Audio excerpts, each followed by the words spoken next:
Virtualmente todos na Terra, independente de sua religião ou nacionalidade, reconhecem que existe alguma espécie de batalha ocorrendo no mundo entre as forças do bem e do mal.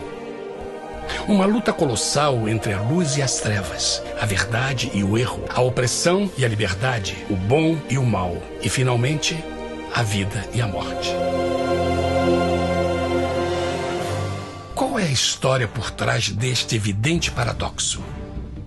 Muitas religiões, assim como a Bíblia, ensinam que além deste véu tridimensional do mundo físico que vemos, existe outro mundo espiritual que não podemos ver.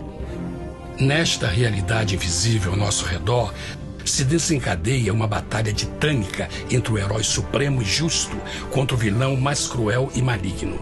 A grande pergunta é: quem são esses personagens e como e onde começou esta crise cósmica? Este é o maior mistério de todas as épocas e a história mais fascinante e verdadeira que jamais tem sido contada. Esta crise envolve cada pessoa sobre a Terra. Sim, cada pessoa.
A história humana está repleta de cenas de guerras. E todas as pessoas já experimentaram conflitos. Mas para entender a origem do mal, devemos viajar ao passado para a Primeira Guerra do Universo. Porque esta guerra não aconteceu na Terra. Antes que o nosso mundo existisse, houve uma guerra no céu. Mesmo as palavras guerra no céu soam como uma contradição. É quase inimaginável para nós que pudesse haver batalhas e conflitos entre as criações de Deus no paraíso. O que pode ter causado este conflito celestial? Graças a um livro antigo chamado Bíblia, temos detalhes suficientes para poder juntar as peças e desatar os nós. Mesmo que trágica, é uma extraordinária e bela história de amor que vai desde o princípio dos tempos até tocar pessoalmente a você, a mim e a cada indivíduo na Terra. Nossa história começa há muito tempo atrás na capital do universo. Em um lugar chamado Céu, que estava repleto de seres angelicais que amavam fazer a vontade de Deus.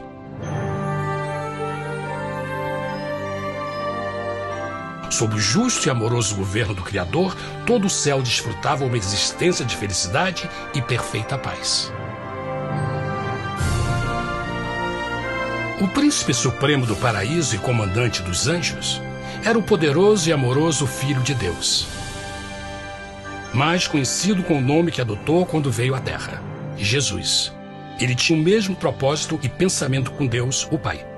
O céu, sob o comando compassivo do Pai, Filho e Espírito Santo, provou ser um maravilhoso lugar de paz e alegria. Para realizar as ordens de Deus, a Trindade estava rodeada de um oceano virtual de inumeráveis espíritos ministradores chamados serafins e querubins, mais conhecidos como anjos. Essas poderosas e inteligentes criaturas descobriram que a felicidade estava em cumprir as ordens do Todo-Poderoso. Mas Deus criou um extraordinário anjo para atuar como líder de toda a multidão celestial. A Bíblia nos diz que seu nome era Lúcifer, que significa portador da luz.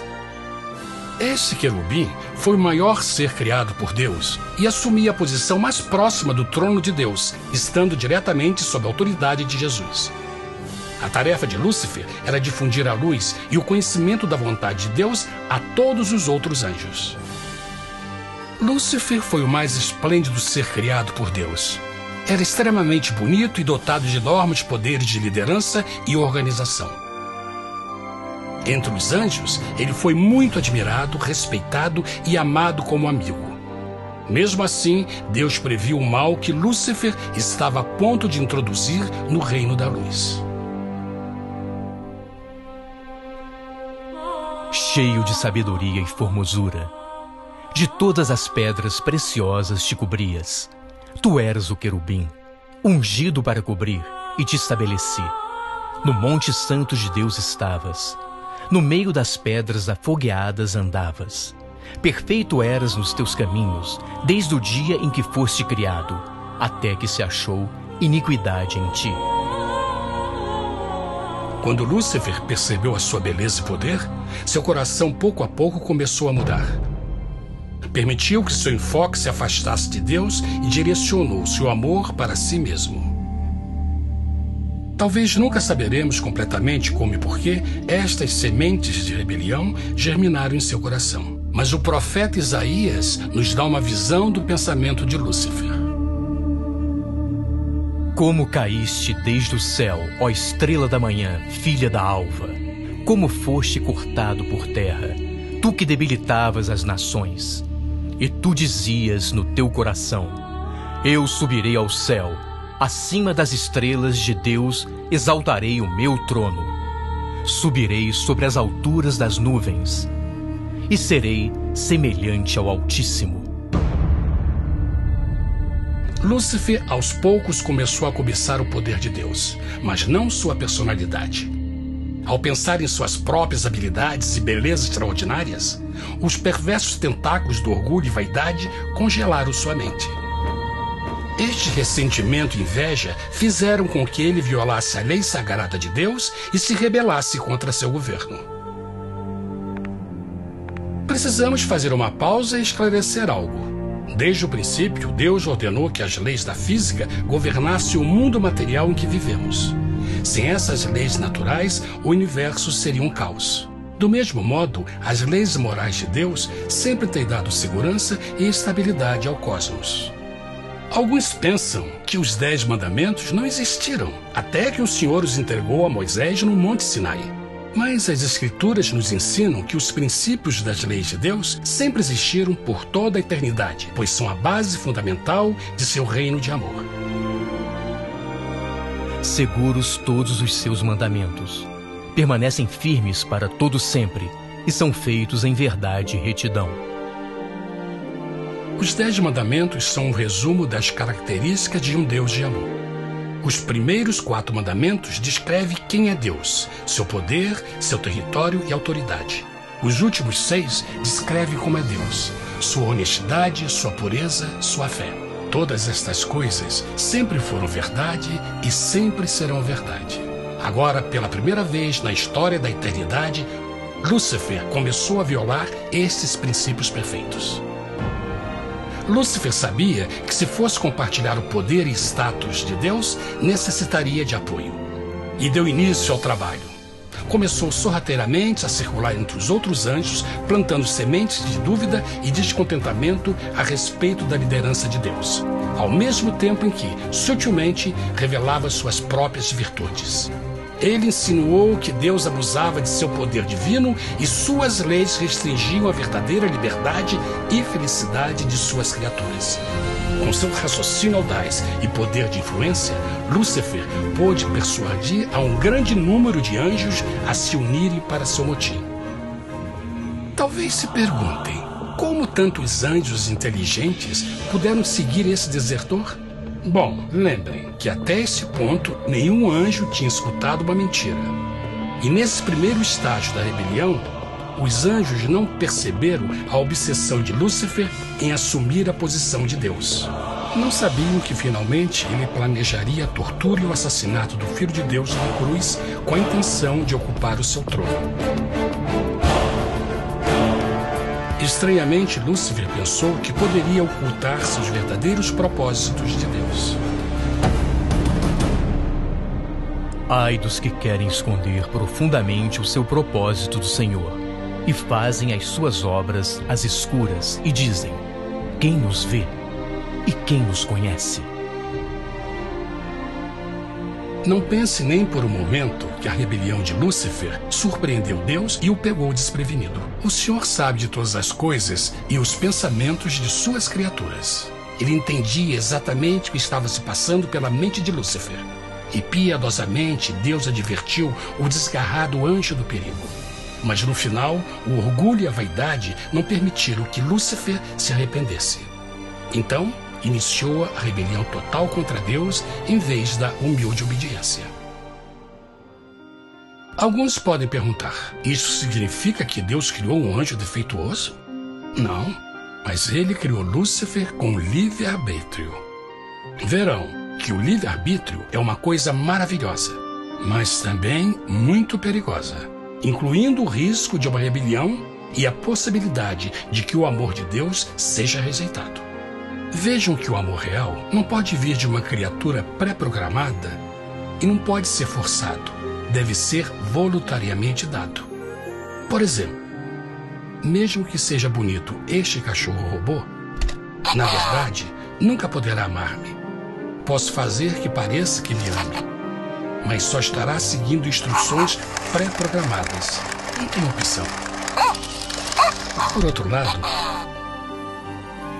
este pequenino está realmente feliz em ver-me. Ele decidiu dar-me seu afeto. E com o tempo, nossa relação se fará mais forte, enquanto eu ame e cuide bem dele. Do mesmo modo, um Deus de amor só quer amor verdadeiro de suas criaturas. E para que isso aconteça, elas precisam ter o livre-arbítrio. A rebelião de Lúcifer é a maior evidência de que ele tinha esta liberdade. Agora, a grande pergunta é: como Deus enfrentaria esta crise? Como lidaria com Lúcifer e com os milhões de anjos que se uniram nessa rebelião? Muitos questionam por que Deus não acabou imediatamente com a rebelião. Afinal, ele poderia facilmente vaporizar Lúcifer com um raio. Mas isto teria solucionado o problema? Não, pelo contrário. Isso só teria intensificado as dúvidas e suspeitas que Lúcifer havia plantado na mente dos anjos. Lembrem que Lúcifer sabia, como ninguém mais, da engrenagem interna do governo de Deus. Sua destruição seria vista como parte de uma grande armação, e a razão que o motivou servir Deus teria sido o medo da represália e não o amor. O Senhor sabia, na sua sabedoria, que a melhor forma de enfrentar a crise era permitindo que tudo seguisse o seu curso. Esta seria a única forma de se assegurar que o mal não se ergueria outra vez. Deixai crescer ambos juntos até a ceifa. E por ocasião da ceifa, direi aos ceifeiros: colhei primeiro o joio e atai-o em molhos para o queimar, mas o trigo ajuntai-o no meu celeiro. Na parábola do joio e do trigo, Jesus descreve que um tempo de crescimento é necessário para que uma planta revele sua verdadeira natureza. No seu entendimento infinito, Deus sabia que com o tempo, o caráter real de Lúcifer seria exposto e que os amargos frutos de sua rebelião seriam vistos.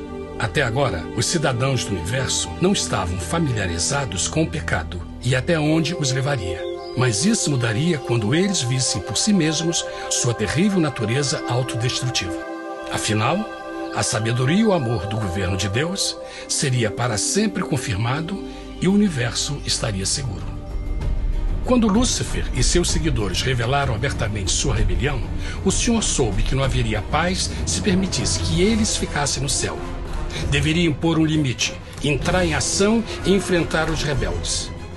Mas Lúcifer e seus seguidores nunca sairiam por vontade própria ou pacificamente. O passo seguinte foi a guerra. E houve batalha no céu. Miguel e os seus anjos batalhavam contra o dragão. E batalhavam o dragão e os seus anjos. Mas não prevaleceram, nem mais o seu lugar se achou nos céus. E foi precipitado o grande dragão, a antiga serpente, chamada o Diabo e Satanás, que engana todo mundo. Ele foi precipitado na terra, e os seus anjos foram lançados com ele. A Bíblia não revela exatamente que tipo de armas foram usadas durante este conflito cósmico. Mas esta guerra foi como nenhuma guerra que os olhos mortais já viram. Apocalipse 12:4 nos diz que finalmente Lúcifer e 1/3 dos anjos de Deus foram expulsos do paraíso.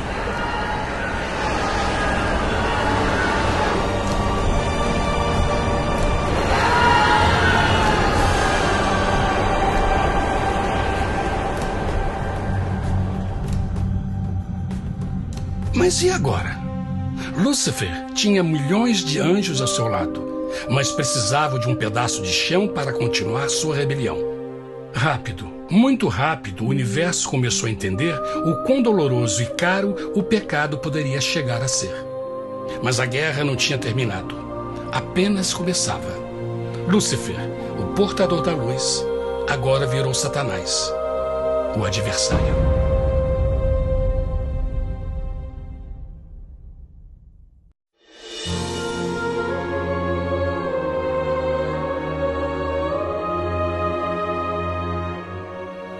Depois da guerra no céu, Satanás e seus anjos caídos foram expulsos da corte de glória.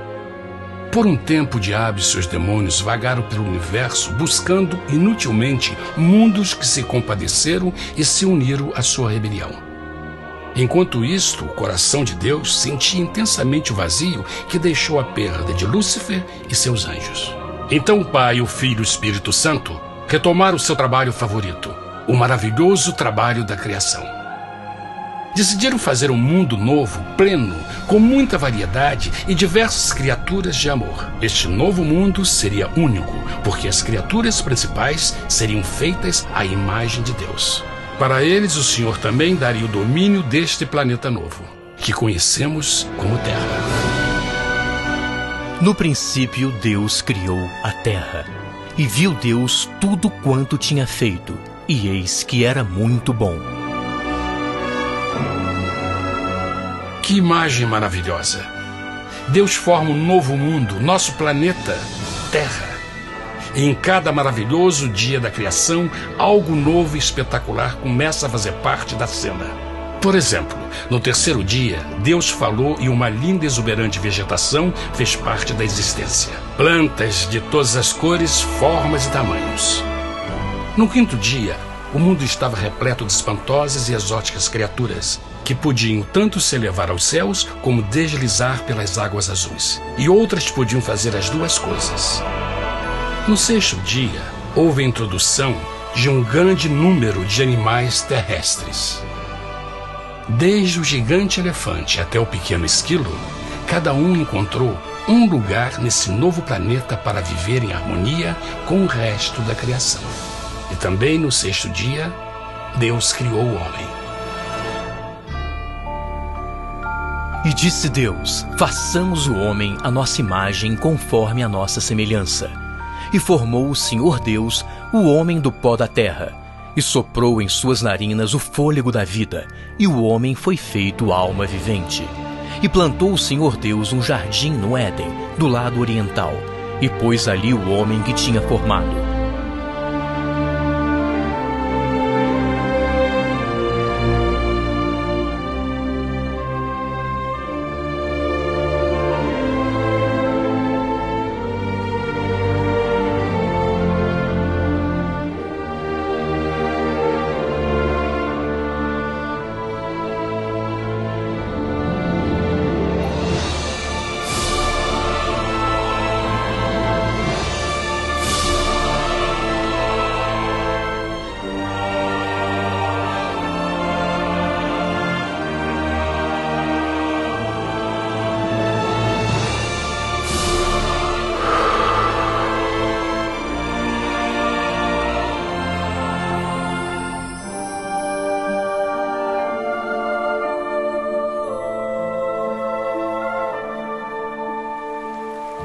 Mas que grande honra ser criado à semelhança de Deus, ser um indivíduo com liberdade de pensamento.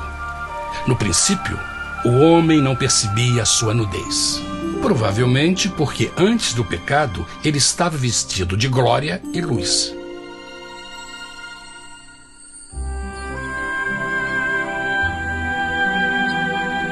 Deus também criou a companheira perfeita para Adão, sua bela esposa Eva.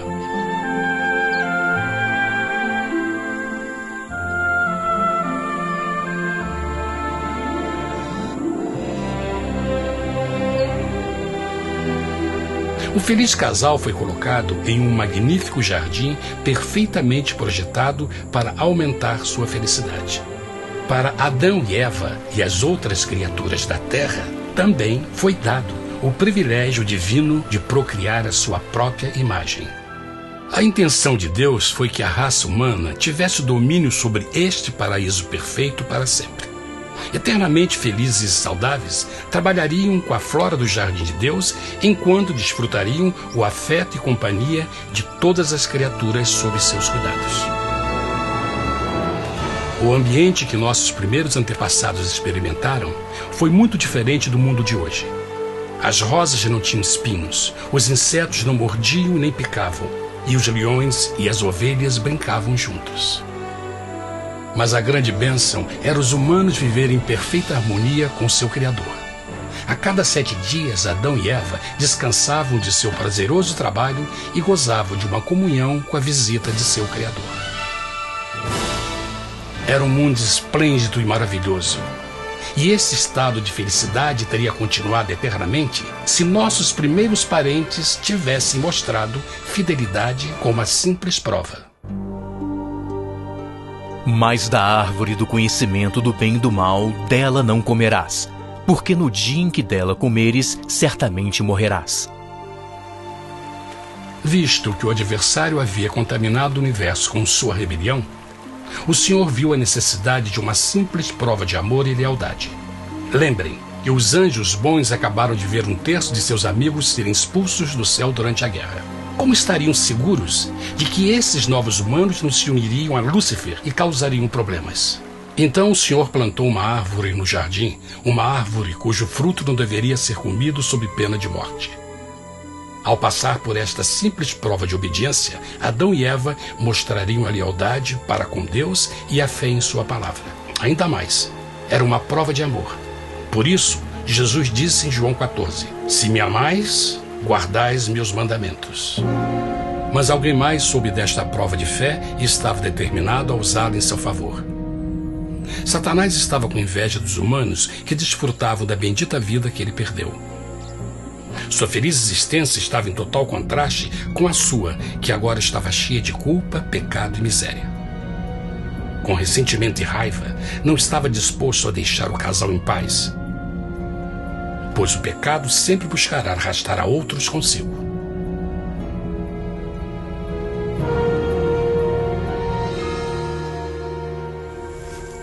Então um dia, quando Eva estava concentrada em seu agradável trabalho, se viu sozinha e muito perto da árvore proibida. Foi quando Satanás viu sua oportunidade. Através de uma serpente hipnotizante, o anjo caído chamou Eva até a árvore e a envolveu em uma conversação.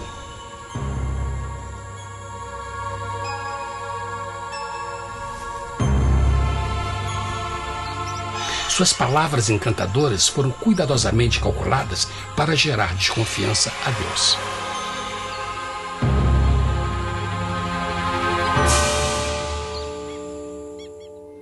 A serpente replicou à mulher, de modo algum morrereis. Deus sabe que no dia em que dele comerdes, vossos olhos se abrirão e sereis como Deus, conhecedores do bem e do mal.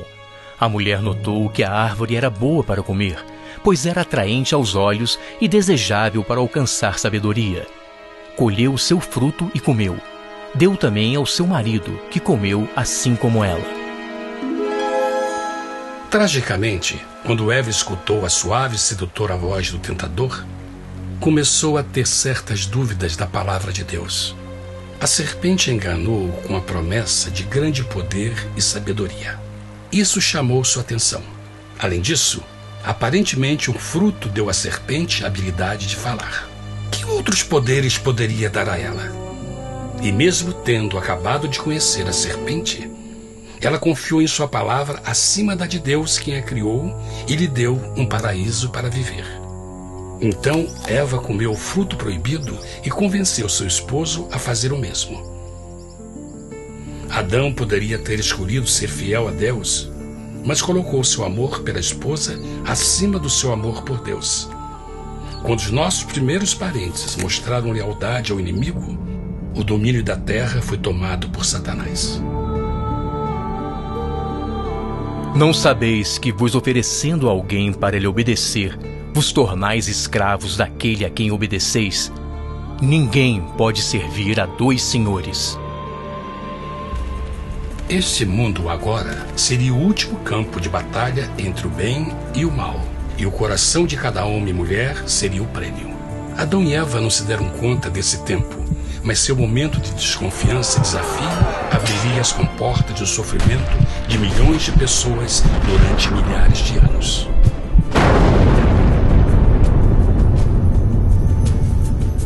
Portanto, como o pecado entrou no mundo por um homem, e por ele a morte, e assim a morte transmitiu-se a todos os homens naquele em quem todos pecaram.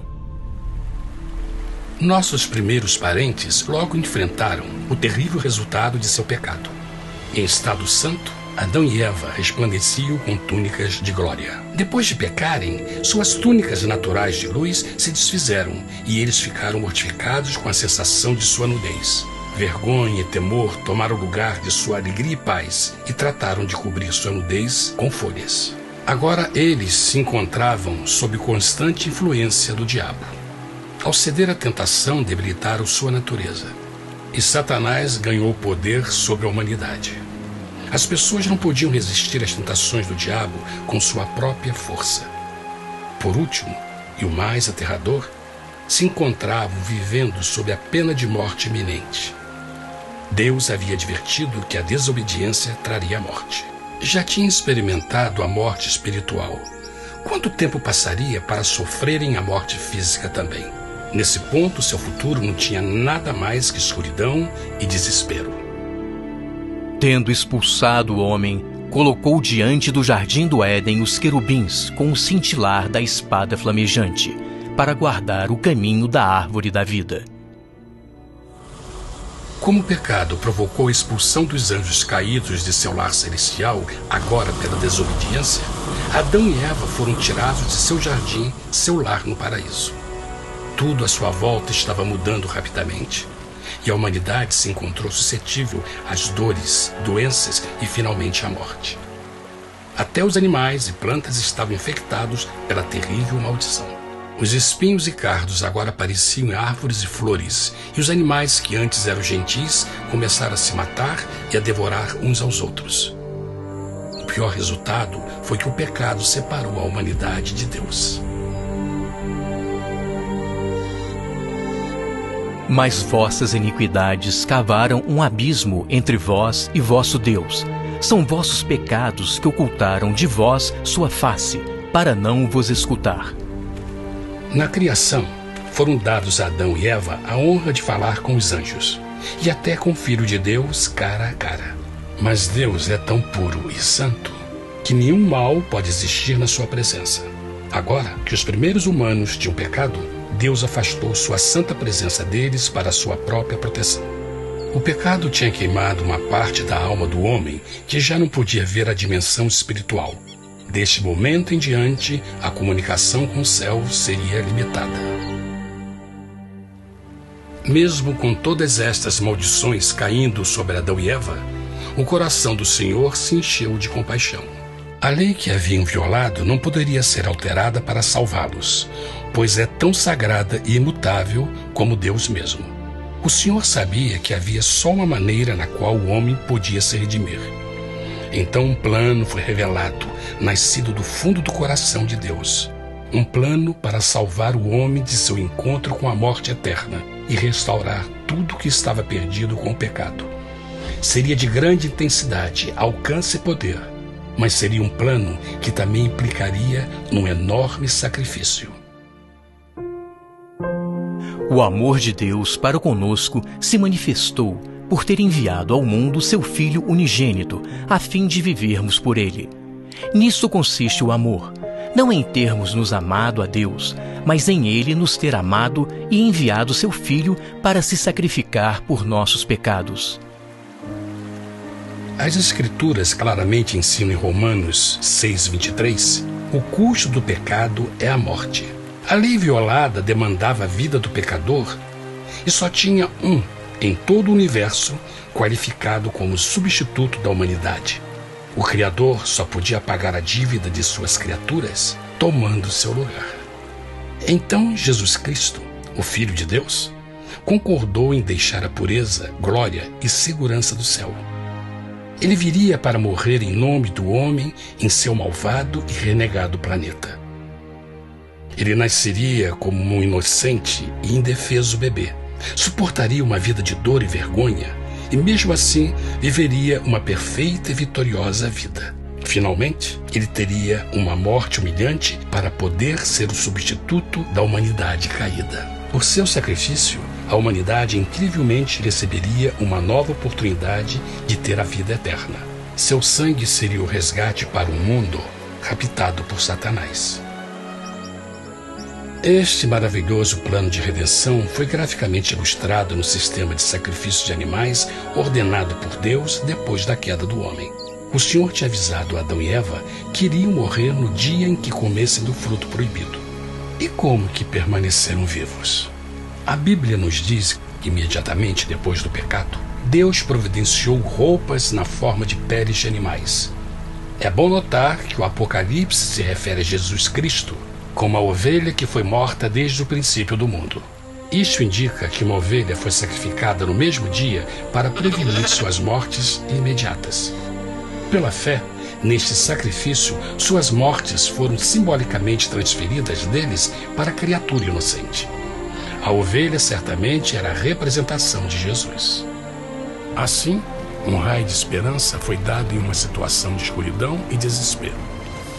Através do arrependimento e a fé no sangue do Messias, qualquer humano poderia uma vez mais ser filho de Deus. Mas mesmo com este grande plano para a humanidade, Satanás ainda tinha o domínio da terra.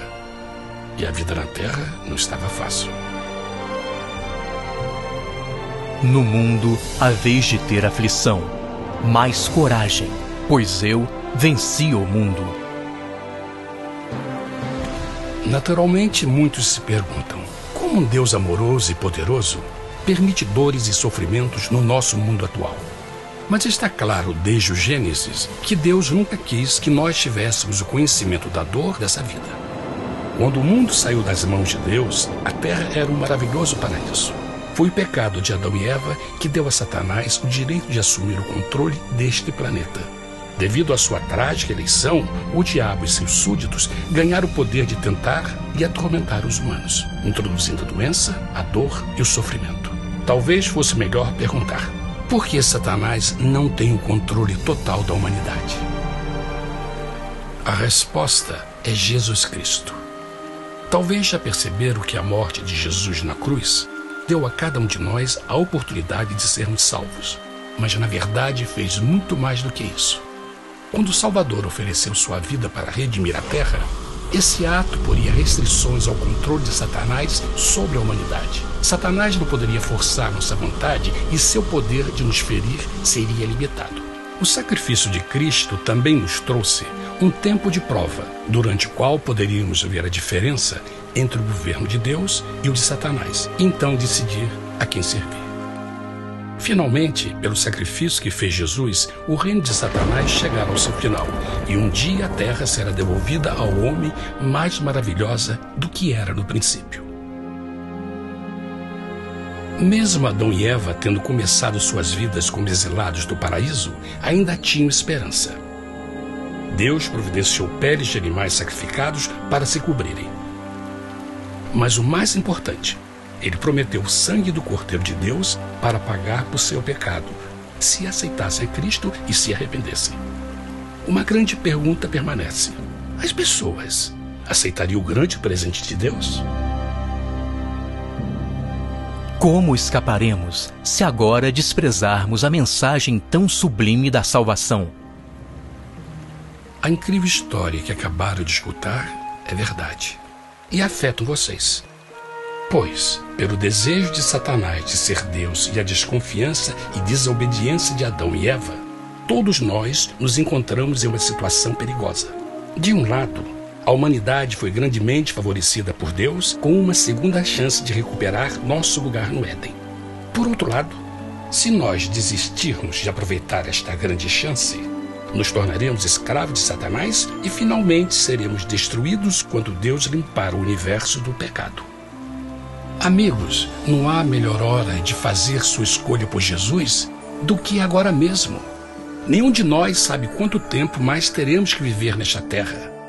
Jesus nos tem mostrado grande interesse no seu bem-estar e seu amor por vocês o levou a providenciar uma maneira de escaparmos de uma futura destruição.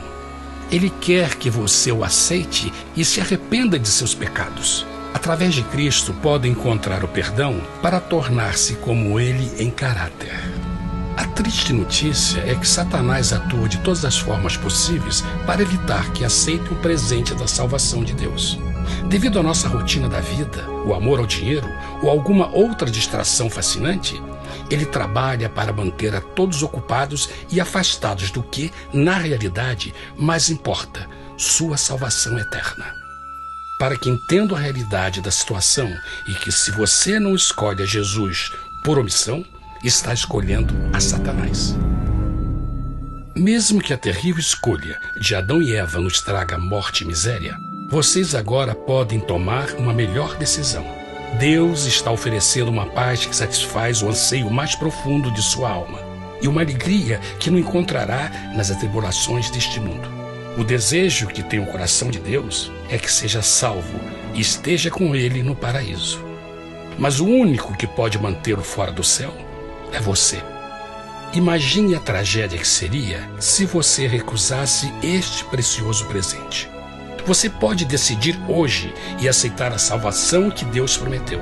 Na verdade, nesse momento, pode aceitar a vida eterna através de Jesus Cristo. Posso convidá-lo para que acompanhe agora mesmo em uma simples oração, aceitando sua maravilhosa oferta? Por favor, repita depois de mim. Querido Pai Celestial, venho a Ti agora e humildemente pedir Teu perdão. Senhor, confesso que sou um pecador e violei Tua santa lei. Entendo que a pena por esse pecado é a morte. Acredito que Jesus Cristo sofreu e morreu na cruz para receber o castigo por todos os nossos pecados. Acredito que Jesus ressuscitou e eu o aceito como meu Salvador pessoal. A partir deste momento em diante, Te dou o meu coração e eu o aceito como o Senhor da minha vida. Por favor, perdoa todos os meus pecados e envia Teu Espírito para ajudar-me a fazer a Tua vontade. Te agradeço por Teu grande amor e aceito Teu presente da vida eterna. E eu oro tudo isso em nome de Jesus. Amém.